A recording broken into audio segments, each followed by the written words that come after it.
Oremos.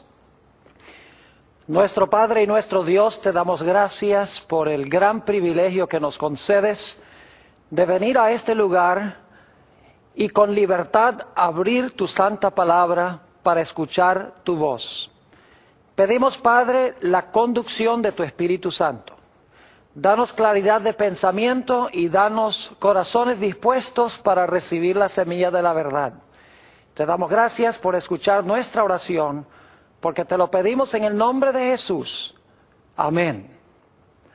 Vamos a comenzar nuestro estudio hoy leyendo del Evangelio según San Mateo, el capítulo 24 y los versículos 23 y 24.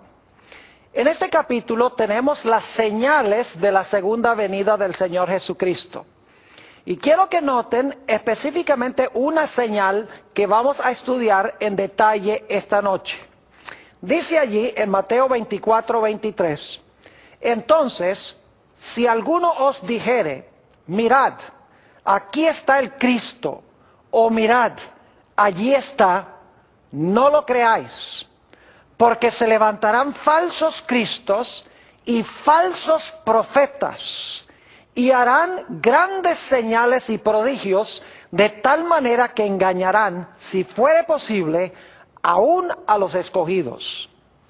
En el versículo 24 encontramos que una de las señales de los últimos días es que se van a levantar falsos profetas que van a hacer señales y milagros para engañar, si fuere posible, aún a los escogidos de Dios. Así que surge la pregunta, ¿cómo podemos nosotros distinguir entre un profeta verdadero y un profeta falso?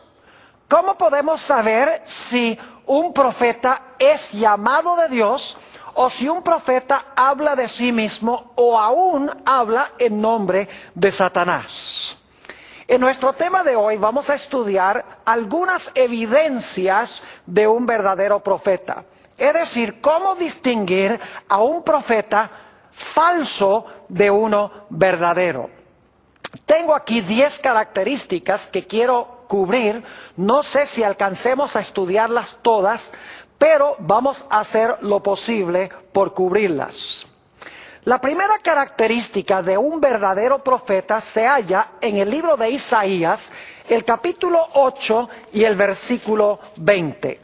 Isaías 8 y el versículo 20. Y quiero leer el versículo 19 para captar el contexto.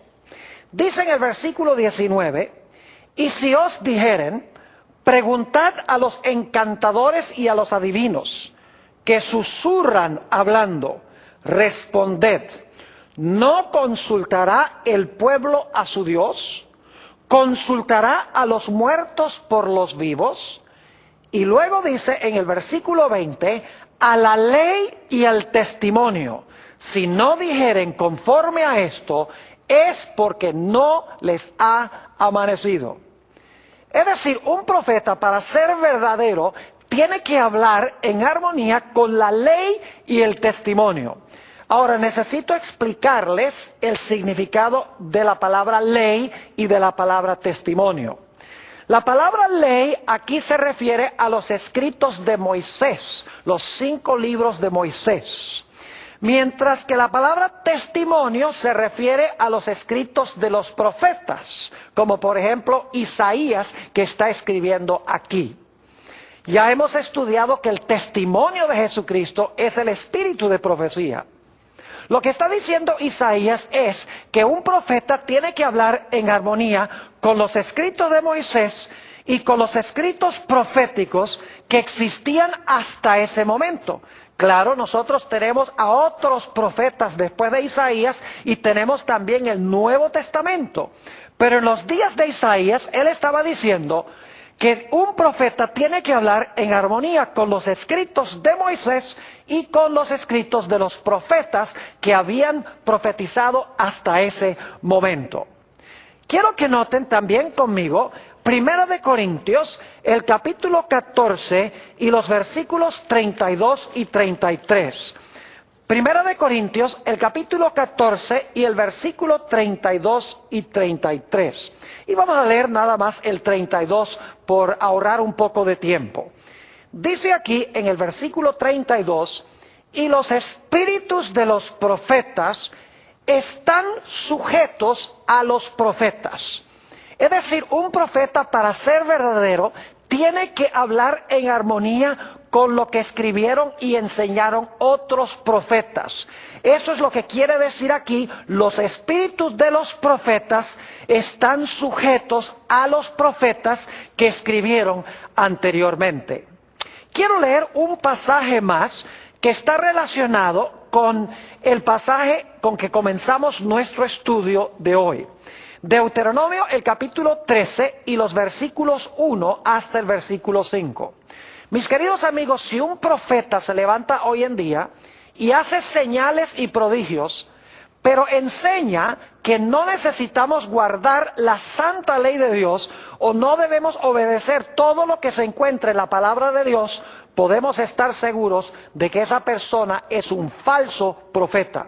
Noten Deuteronomio 13, 1 al 5, a donde Moisés da las pautas para distinguir a un profeta falso de uno verdadero. Dice aquí: cuando se levantare en medio de ti profeta o soñador de sueños, y te anunciare señal o prodigios, y si se cumpliere la señal o prodigio que él te anunció, diciendo: vamos en pos de dioses ajenos que no conociste, y sirvámosles, no darás oído a las palabras de tal profeta, ni al tal soñador de sueños, porque Jehová vuestro Dios os está probando, para saber si amáis a Jehová vuestro Dios con todo vuestro corazón y con toda vuestra alma. En pos de Jehová vuestro Dios andaréis, a él temeréis, guardaréis sus mandamientos y escucharéis su voz, a él serviréis y a él seguiréis. Tal profeta o soñador de sueños ha de ser muerto, por cuanto aconsejó rebelión contra Jehová vuestro Dios, que te sacó de tierra de Egipto y te rescató de casa de servidumbre, y trató de apartarte del camino por el cual Jehová tu Dios te mandó que anduvieses, y así quitarás el mal de en medio de ti. Un verdadero profeta, en otras palabras, va a enseñar que la gente debe andar en los caminos de Dios, deben temer a Dios, guardar los mandamientos de Dios, escuchar la voz de Dios, servirle y seguirle. Es decir, que un verdadero profeta enseñará al pueblo a obedecer todo lo que está escrito en la santa palabra de Dios. Así que la primera prueba de un verdadero profeta es examinar sus enseñanzas y sus escritos para ver si lo que enseñan está en armonía con lo que han escrito otros profetas anteriores a la ley y el testimonio. Si no hablaren conforme a esto, es porque no les ha amanecido, es decir, no tienen luz. La segunda característica de un verdadero profeta la hallamos en el Evangelio según San Mateo, el capítulo 7, y voy a leer los versículos 15 hasta el versículo 20. San Mateo, el capítulo 7 y el versículo 15.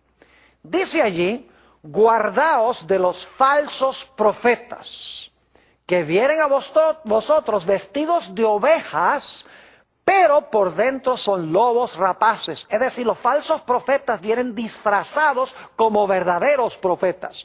¿Cómo podemos entonces distinguir a uno verdadero de uno falso? Dice en el versículo 16: por sus frutos los conoceréis. ¿Acaso se recogen uvas de los espinos o higos de los abrojos? Así todo buen árbol da buenos frutos, pero el árbol malo da frutos malos. No puede el buen árbol dar malos frutos, ni el árbol malo dar frutos buenos. Todo árbol que no da buen fruto es cortado y echado en el fuego. Así que por sus frutos los conoceréis. Ahora, cuando la Biblia habla de frutos, está hablando del fruto del Espíritu Santo. La palabra fruto o frutos se refiere a las diferentes cualidades de Cristo que el Espíritu Santo implanta en el corazón. Ahora, ¿cuáles son algunas de estas características que debe tener un verdadero profeta si es que tiene el fruto del Espíritu? Note lo que dice en Gálatas, el capítulo 5 y el versículo 22. Gálatas 5 y el versículo 22 describe el fruto que debe tener un verdadero profeta. Dice allí, nuevamente, Gálatas 5 y el versículo 22, esto: mas el fruto del Espíritu es amor, gozo, paz, paciencia, benignidad, bondad, fe, mansedumbre, templanza. Contra tales cosas no hay ley. Pero los que son de Cristo han crucificado la carne con sus pasiones y deseos. Si vivimos por el Espíritu, andemos también por el Espíritu. No nos hagamos vanagloriosos, irritándonos unos a otros, envidiándonos unos a otros.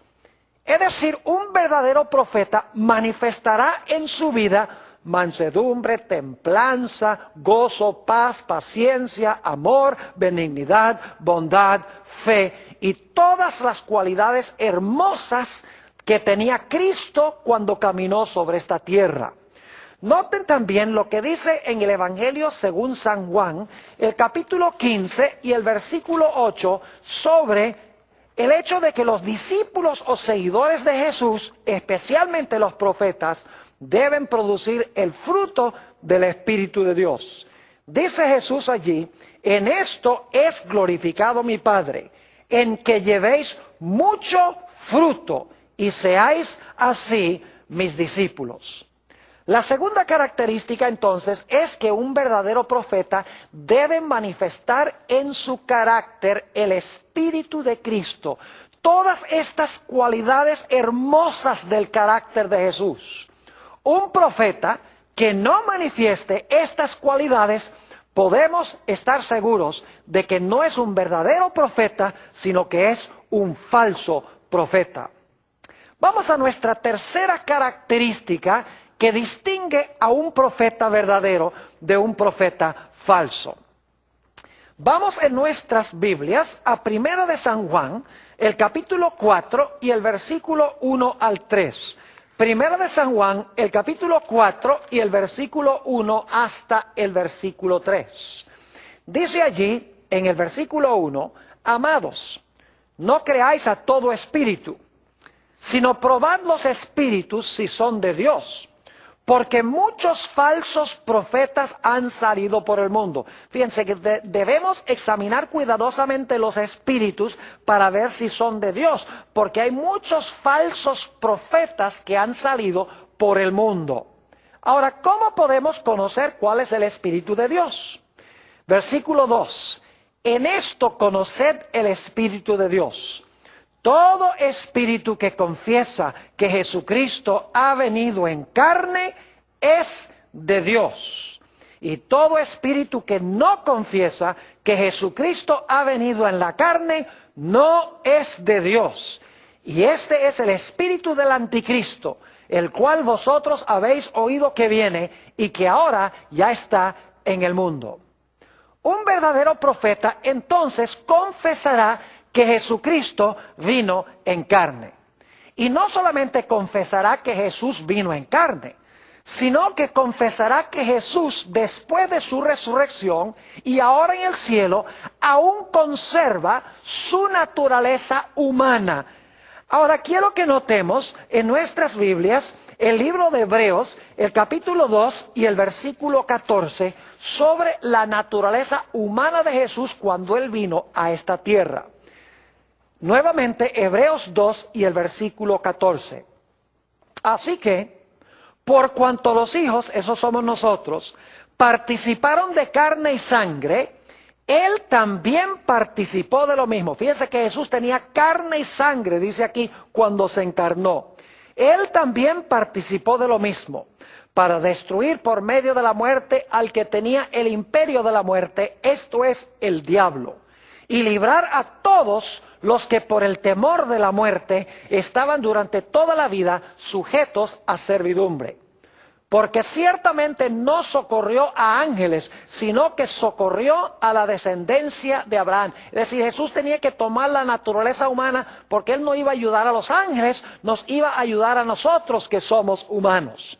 Versículo 17, por lo cual debía ser en todo semejante a sus hermanos, esos somos nosotros, para venir a ser misericordioso y fiel sumo sacerdote en lo que a Dios se refiere, para expiar los pecados del pueblo. Pues en cuanto Él mismo padeció siendo tentado, es poderoso para socorrer a los que son tentados. Noten aquí entonces que cuando Jesús vino a esta tierra, Jesús vino con carne, sangre y huesos. Vino como un ser humano real. Pero la Biblia también nos explica que después de su resurrección, Jesús aún conservaba su naturaleza humana, como la nuestra. No como la de un pecador irregenerado, sino la naturaleza humana de sus hermanos, aquellos que se han convertido, aquellos que han tenido un nuevo nacimiento y han recibido a Jesús en el corazón. Noten San Lucas, el capítulo 24 y el versículo 36, para que se den cuenta que el Señor Jesucristo, después de su resurrección, conservaba aún su naturaleza humana. San Lucas, el capítulo 24 y el versículo 36, dice lo siguiente: mientras ellos aún hablaban de estas cosas, es decir, los discípulos, Jesús se puso en medio de ellos y les dijo: paz a vosotros. Entonces, espantados y atemorizados, pensaban que veían espíritu. Pero Él les dijo: ¿por qué estáis turbados? ¿Y vienen a vuestro corazón estos pensamientos? Mirad mis manos y mis pies, que yo mismo soy. Palpad y ved, porque un espíritu no tiene carne ni huesos como veis que yo tengo. Y luego dice, y diciendo esto, les mostró las manos y los pies. Fíjense que Jesús dijo que tenía carne y huesos después de su resurrección. Los discípulos como que todavía no querían creer. Y por lo tanto dice en el versículo 41, y como todavía ellos de gozo no lo creían, estaban maravillados, les dijo: ¿tenéis aquí algo de comer? Entonces le dieron parte de un pez asado y un panal de miel, y él lo tomó y comió delante de ellos. Es decir, que solamente un profeta que enseña que Jesús vino en carne humana real, como la de sus hermanos, con carne y sangre y huesos, y que aún después de su resurrección nos representa como Jesucristo hombre en los atrios celestiales, puede ser un verdadero profeta. Vamos a nuestra cuarta característica de un verdadero profeta. Un profeta, cuando da una predicción en cuanto a un evento futuro, esa predicción se cumplirá al menos que la predicción esté vinculada con algún aspecto condicional. En un momento vamos a hablar más de eso. Vayan conmigo en sus Biblias a Jeremías, el capítulo 28 y el versículo 9.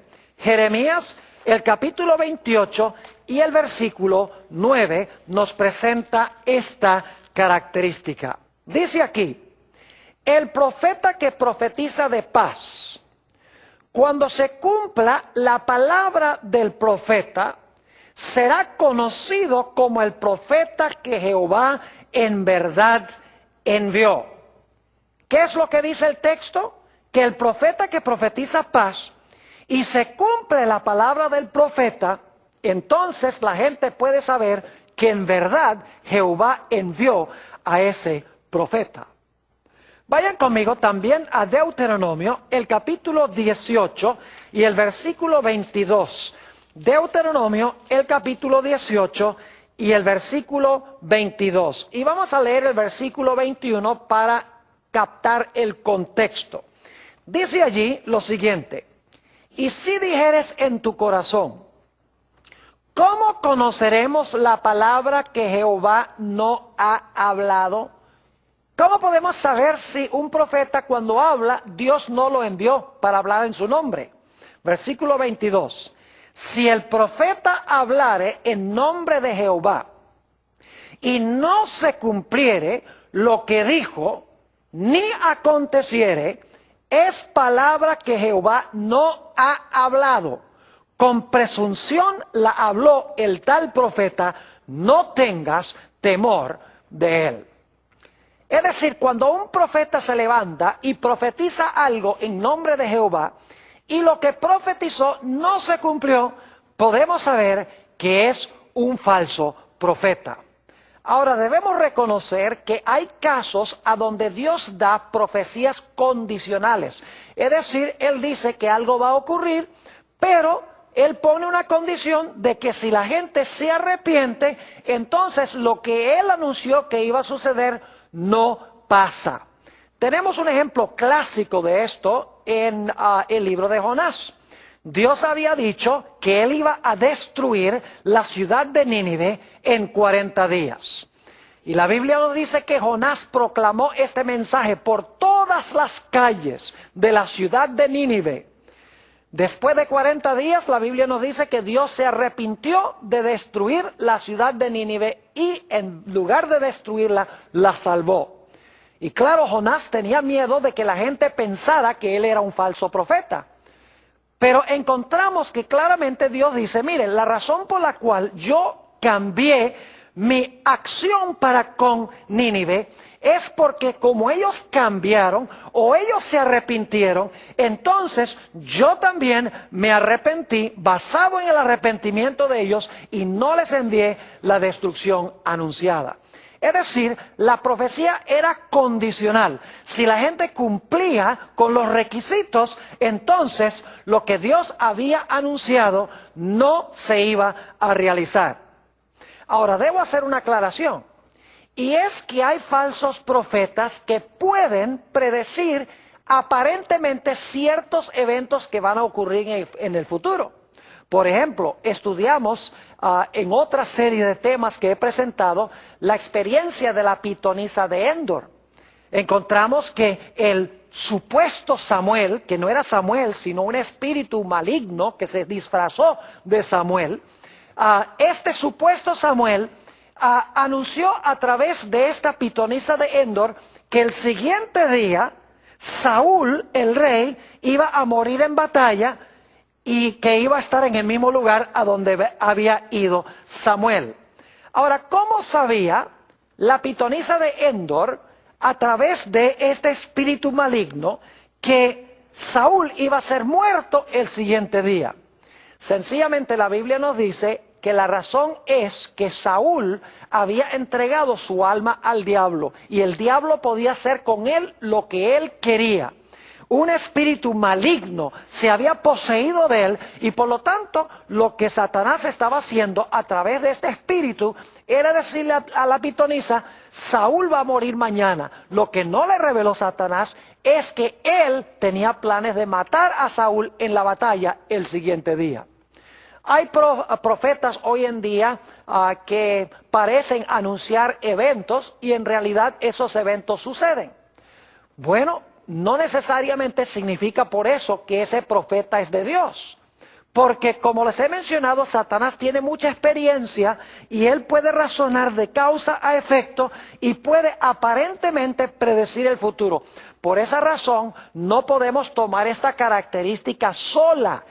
Para probar a un profeta tenemos que analizar todas las características de un verdadero profeta y hay que aplicarlas todas. No es suficiente aplicar una, porque como les menciono, hay profetas que parecen profetizar eventos futuros y ocurren. Así que no es suficiente aplicar una o dos de estas evidencias, sino que debemos aplicarlas todas. Ahora, quiero que notemos nuestra quinta característica de un verdadero profeta. Un verdadero profeta será siempre humilde. Un verdadero profeta nunca es arrogante. Un verdadero profeta nunca es autosuficiente. Un verdadero profeta nunca quiere que la gente lo mire a él y lo exalte a él. Es decir, un verdadero profeta no se viste con trajes lujosos y anda con automóviles super caros y viven en un palacio. En realidad, no hay profeta en la Biblia que haya cabido con esas características arrogantes y autosuficientes de muchos de los profetas que existen en el mundo hoy. Tal vez un buen ejemplo de un profeta que manifestó gran humildad lo encontramos en el caso de Juan el Bautista. Noten lo que dice en el Evangelio según San Juan, el capítulo 1, San Juan el capítulo 1, y voy a leer los versículos 8 y 9. San Juan 1, 8 y 9. Está hablando aquí de Juan y dice, no era él la luz, sino para que diese testimonio de la luz. Aquella luz verdadera que alumbra a todo hombre venía a este mundo. Es decir, un verdadero profeta se esconderá detrás de Jesús, detrás del hombre del Calvario, y dirá, es necesario que Jesús crezca y es necesario que yo disminuya. Note lo que dice también en los versículos 26 hasta el versículo 29. Juan les respondió diciendo, yo bautizo con agua, mas en medio de vosotros está uno a quien vosotros no conocéis. Este es el que viene después de mí, el que es antes de mí, del cual yo no soy digno de desatar la correa de su calzado. Estas cosas sucedieron en Betabara, el otro lado del Jordán, donde Juan estaba bautizando. El siguiente día vio Juan a Jesús que venía a él y dijo, he aquí el Cordero de Dios que quita el pecado del mundo. Y en realidad Juan el Bautista luego dice, es necesario que él crezca y que yo disminuya. Yo no tengo ni siquiera la dignidad para amarrar las trenzas o los cordones de sus sandalias. Es decir, un verdadero profeta es un individuo que será humilde. ¿Cuán diferente de los profetas, de los tales llamados, digamos, profetas de hoy en día? Que andan en carros lujosos, viven en casas súper caras, que tienen mucho dinero, visten con trajes de $1,000, $2,000, están llenos de dinero, ostentan su grandeza y su autosuficiencia. Esa es una gran señal de un falso profeta. Vamos ahora a la característica número 6. Es una característica muy importante. Un verdadero profeta siempre desenmascarará y siempre reprenderá el pecado, sin temer en absoluto las consecuencias que le puedan venir. Saben ustedes, hoy en día los profetas hablan muy poco en cuanto al pecado. Los tales llamados profetas hablan muy poco en cuanto al pecado. Hoy se ha proliferado la idea del evangelio de la prosperidad. Es decir, la idea de que si tú donas dinero a cierto ministerio, si tú siembras esa semilla de dinero en cierto ministerio, entonces tú vas a prosperar, te vas a volver rico, te va a ir bien en todo, vas a tener paz y vas a tener abundancia. En realidad, este evangelio no es un verdadero evangelio, pero a las muchedumbres les encanta oír eso, porque quieren tener paz y quieren tener prosperidad sin la necesidad de arrepentirse del pecado.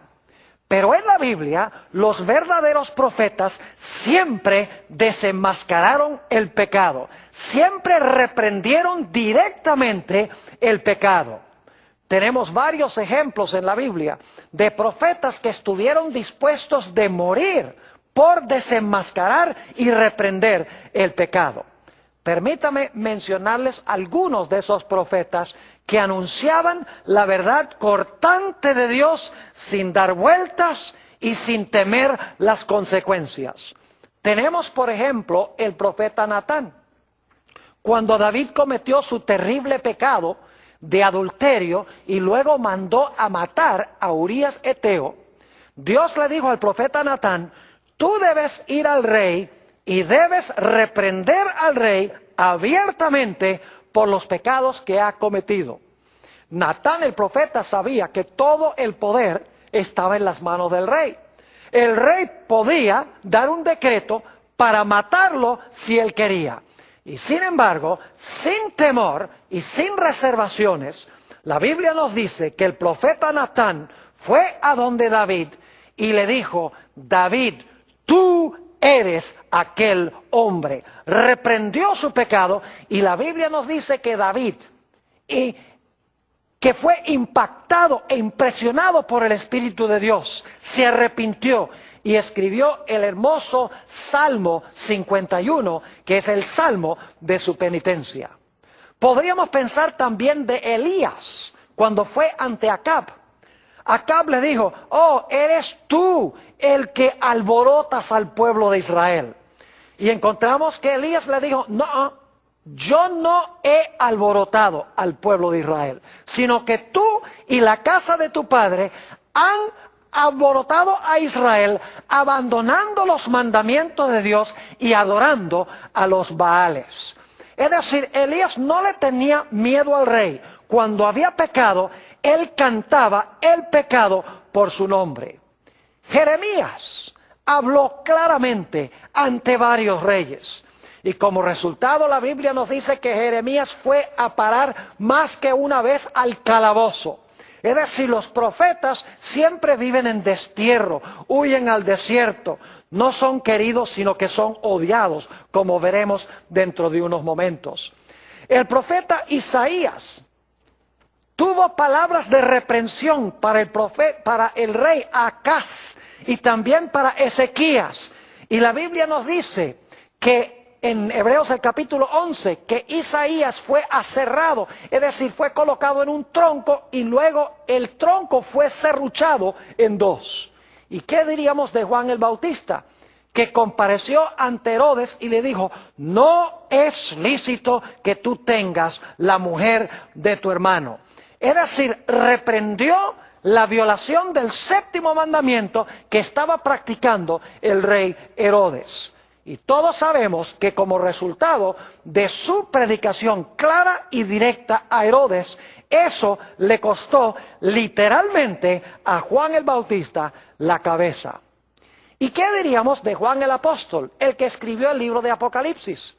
La tradición cristiana, una tradición muy fidedigna, nos dice que Juan el Apóstol fue llevado para testificar ante el emperador Domiciano, emperador de Roma. Y la Biblia nos dice, en realidad la tradición eclesiástica nos dice, la Biblia nos dice que fue enviado a Patmos, como veremos en un momento, pero la tradición nos dice que Juan testificó ante Domiciano y lo reprendió claramente por los pecados que él estaba cometiendo. Y por lo tanto, la tradición nos dice que Juan fue echado en un caldero de aceite hirviente. Pero según esta tradición, que es bien fidedigna, bien temprana en la historia de la iglesia, se realizó el mismo milagro con Juan que con los 3 jóvenes en el horno de fuego. Es decir, que no fue consumido ni fue hervido Juan como resultado de estar en ese aceite. Y por lo tanto, nos dice la tradición que Domiciano desterró a Juan a la isla de Patmos. Y eso sí lo tenemos en la Biblia, porque la Biblia nos dice claramente que Juan estaba en la isla de Patmos, que era como el Alcatraz de aquella época. Era una prisión que era una isla a donde había minas de azufre.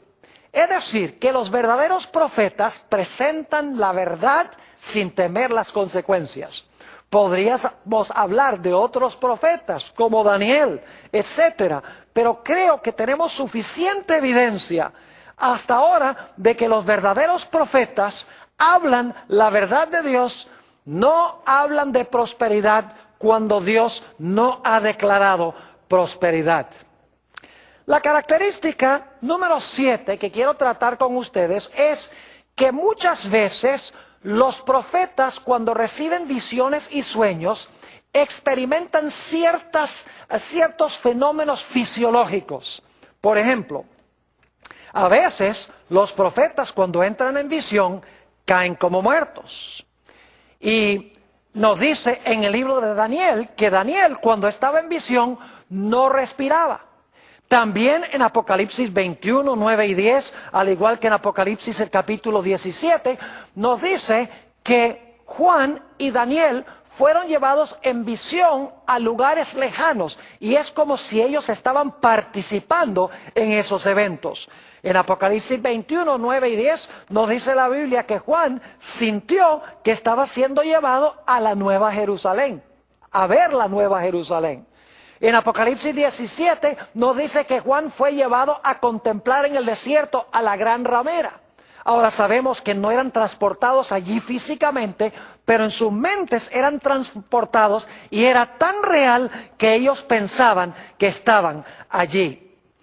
El apóstol Pablo tuvo una experiencia semejante a esta, según nos dice la Biblia, en 2 de Corintios, el capítulo 12 y el versículo 2 al 4, a donde se nos declara que el apóstol Pablo conoció a un hombre, y yo creo personalmente que ese hombre es él mismo, conoció a un hombre que hace varios años fue transportado al tercer cielo, y luego dice, no sé si fue transportado en el cuerpo o fuera del cuerpo, es decir, no sé si fue transportado al cielo en visión o si fue transportado al cielo en persona.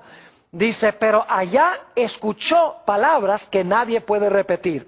Es decir, que los profetas pasaban por cierta serie de fenómenos fisiológicos cuando entraban especialmente en visión. Perdían la fuerza natural, caían como muertos, no respiraban. Después de la visión nos dice que Daniel recuperaba su fuerza otra vez.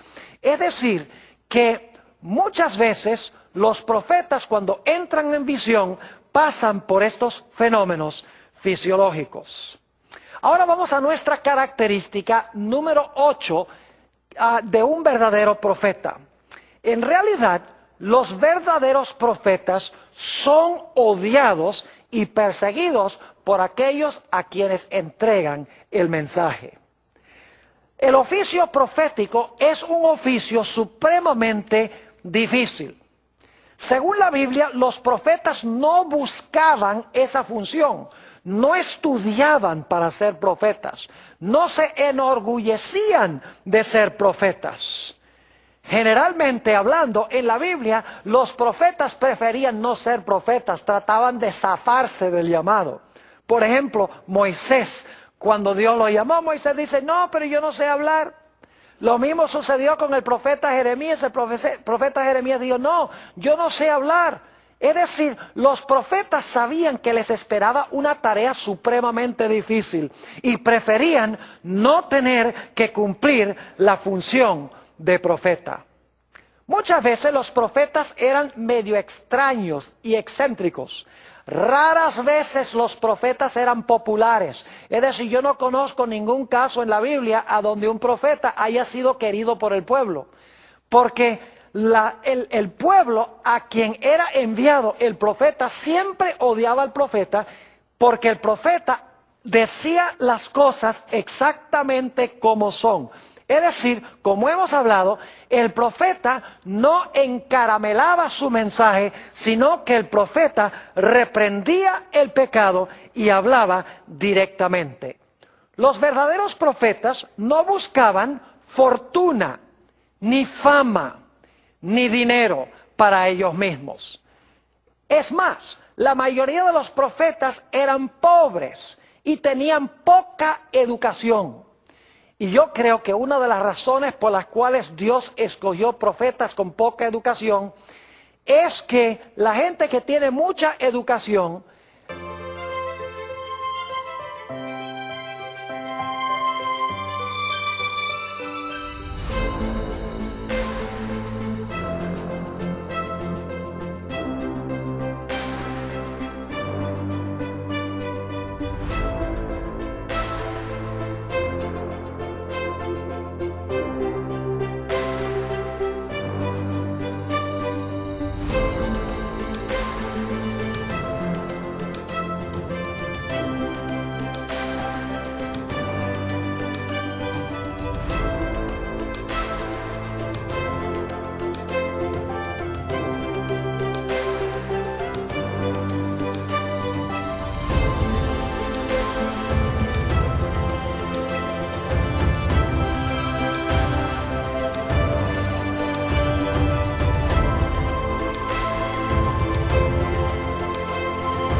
le encanta mostrar su sabiduría y de esa manera se interponen entre Dios y el pueblo, y en vez de dar el mensaje de Dios, imparten un mensaje que viene de su propia sabiduría. Por eso Dios escogió lo más débil de los débiles para impartir su mensaje, porque una persona sin educación, una persona sencilla y humilde, podía ser usada fácilmente en las manos de Dios. Ahora queremos ir a nuestra característica número 9 de un verdadero profeta. Los verdaderos profetas nunca usarán métodos prohibidos para descubrir el mensaje de Dios. Vayan conmigo en sus Biblias a Deuteronomio, el capítulo 18 y los versículos 9 al 12. Deuteronomio, el capítulo 18 y los versículos 9 hasta el versículo 12. Aquí se dan métodos prohibidos por Dios, métodos que Dios no usa para impartir su mensaje. Y un verdadero profeta nunca usará esta metodología para transmitir el mensaje de Dios. Deuteronomio, el capítulo 18 y el versículo 9 dice esto: Cuando entres a la tierra que Jehová tu Dios te da, no aprenderás a hacer según las abominaciones de aquellas naciones. Fíjense que aquellas naciones que Dios mandó a expulsar de Canaán cometían ciertas abominaciones. ¿Cuáles eran algunas de esas abominaciones? Versículo 10. No sea hallado en ti quien haga pasar a su hijo o a su hija por el fuego, ni quien practique adivinación, ni agorero, ni sortílego, una persona que echa suertes, ni hechicero, ni encantador, ni adivino, ni mago, ni quien consulte a los muertos. Es decir, no imparte Dios un mensaje a través de un medium espiritista, o el que lee la bola de cristal, o el que lee los naipes, o el que procura determinar el destino en las estrellas. Dios no usa ninguno de estos métodos para transmitir su mensaje a través de un profeta. Noten el versículo 12, porque es abominación para con Jehová cualquiera que hace estas cosas, y por estas abominaciones Jehová tu Dios echa estas naciones de delante de él. Vamos a leer también un par de versículos del Nuevo Testamento. Apocalipsis, el capítulo 21 y el versículo 8. Apocalipsis, el capítulo 21 y el versículo 8. Dice aquí, hablando de los que van a estar fuera de la santa ciudad: pero los cobardes e incrédulos, los abominables y homicidas, los fornicarios y hechiceros, los idólatras y todos los mentirosos tendrán su parte en el lago que arde con fuego y azufre, que es la muerte segunda. Notaron que una de las descripciones que hay en este versículo menciona hechiceros, los que usan hechicería. Noten también el capítulo 22 y el versículo 15. 22, 15. Mas los perros estarán fuera. Y los hechiceros, fíjense otra vez, y los hechiceros, los fornicarios, los homicidas, los idólatras y todo aquel que ama y hace mentira. Así que fíjense que nuevamente se menciona aquí hechiceros. Mis queridos amigos, Dios prohíbe tratar de descubrir nuestro destino y nuestro futuro yendo a magos, astrólogos, adivinos, médiums, espiritistas, etc. Dios imparte su mensaje a través de profetas sin emplear estos métodos prohibidos. Vamos ahora a nuestra característica número 10 de un verdadero profeta. Dios ha levantado profetas en cada momento crítico y crucial de la historia del planeta Tierra.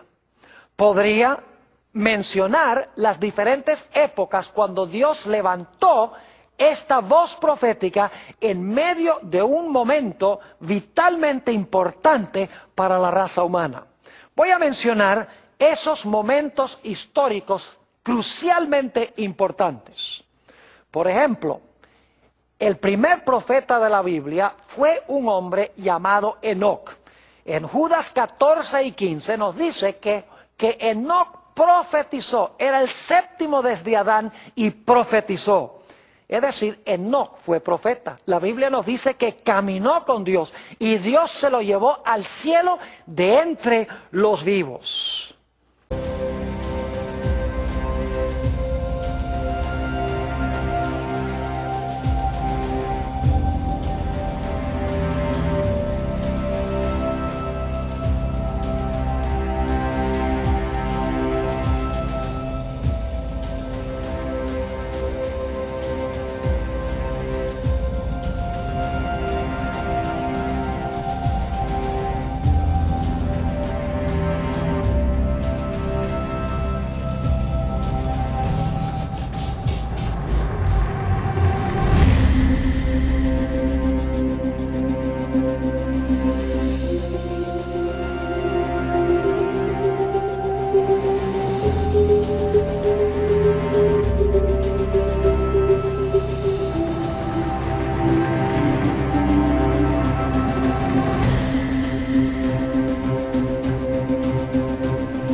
La Biblia nos dice que cuando Dios estaba a punto de mandar un diluvio universal, ciertamente un evento crucial en la historia del planeta Tierra, Dios levantó a un profeta para advertirle al mundo en cuanto a lo que iba a pasar, para que se arrepintieran de su pecado.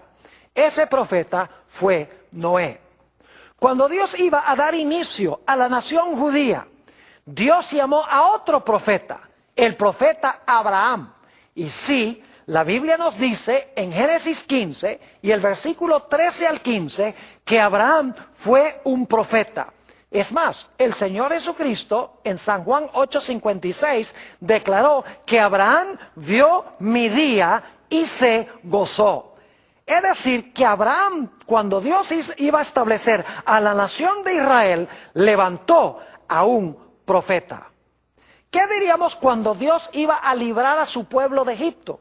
La Biblia nos dice que otra vez en este momento crucial de la historia, Dios levantó a otro profeta. Su nombre era Moisés.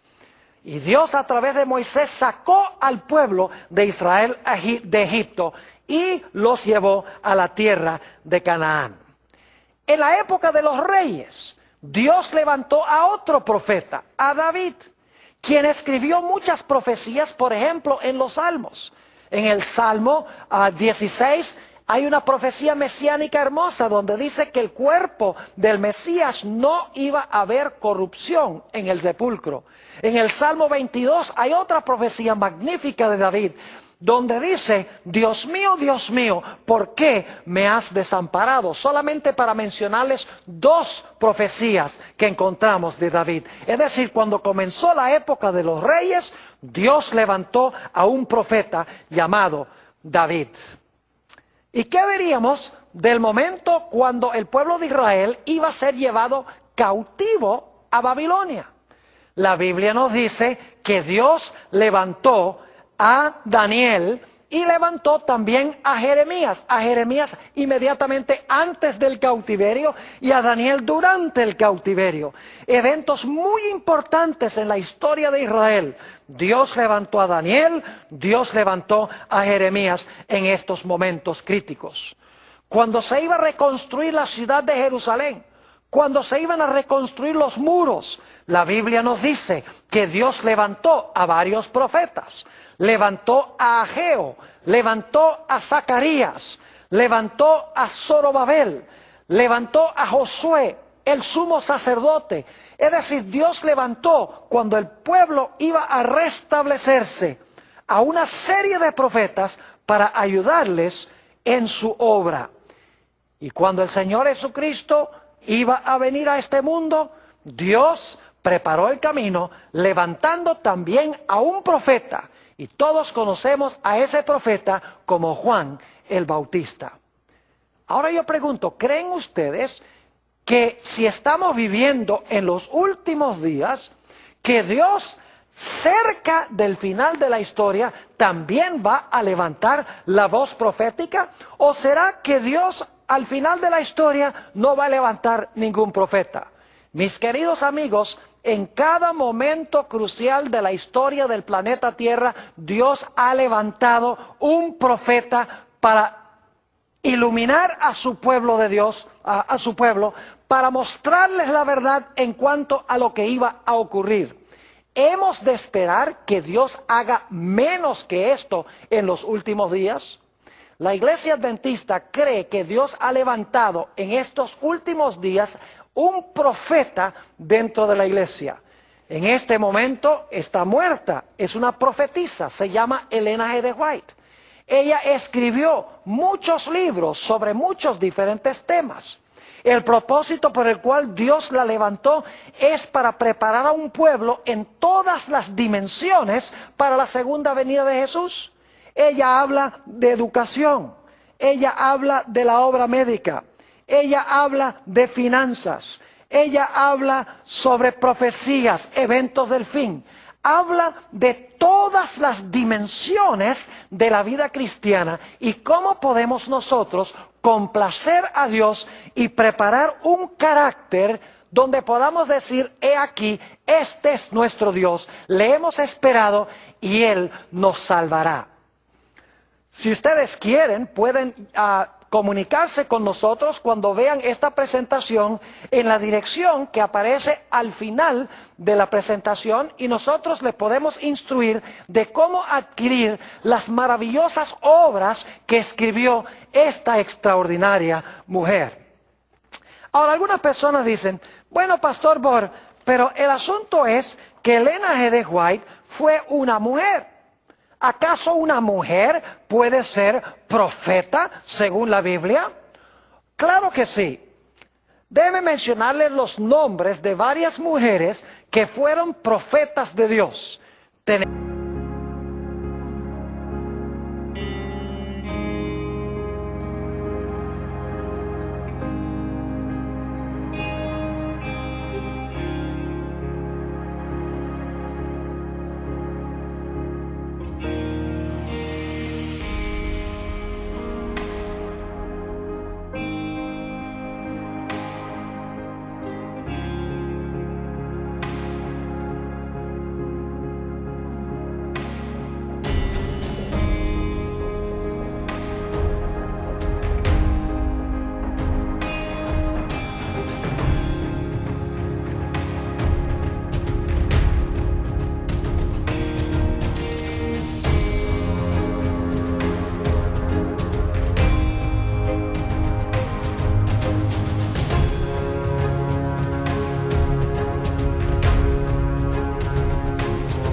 Tenemos a María, la hermana de Moisés.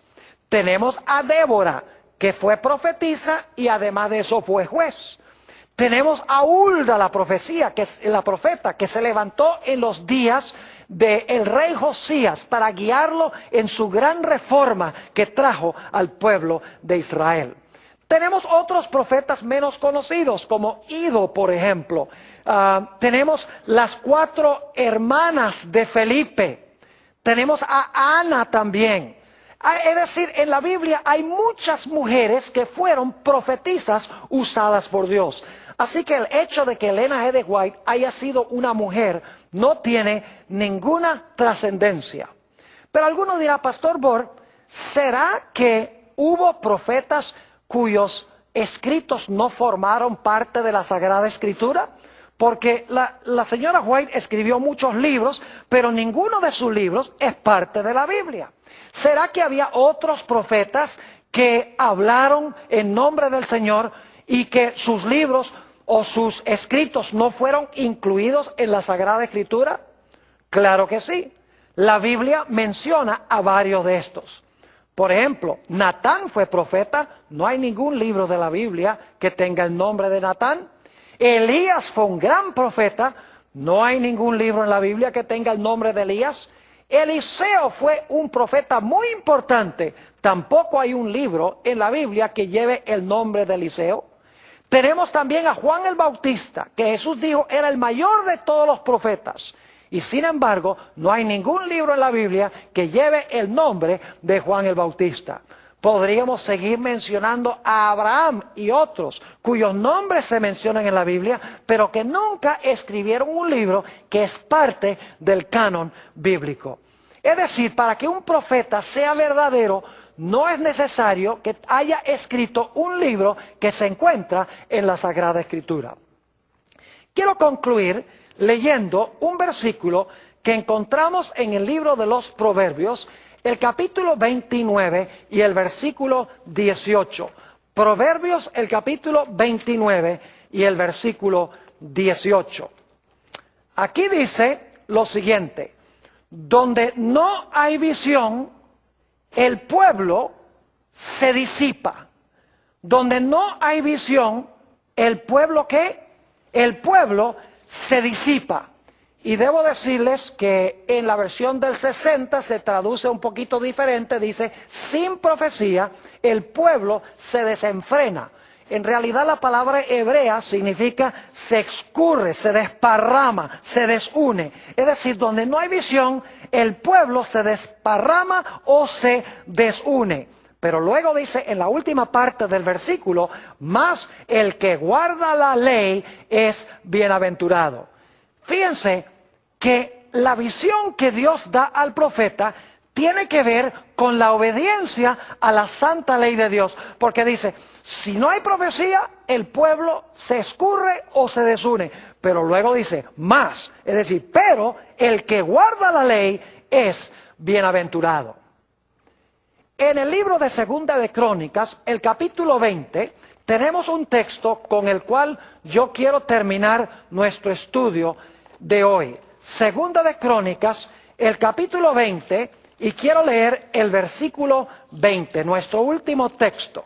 Dice allí, en Segunda de Crónicas 20:20, había un grupo de naciones, 3 de ellas que estaban viniendo contra el pueblo de Israel para destruirlo.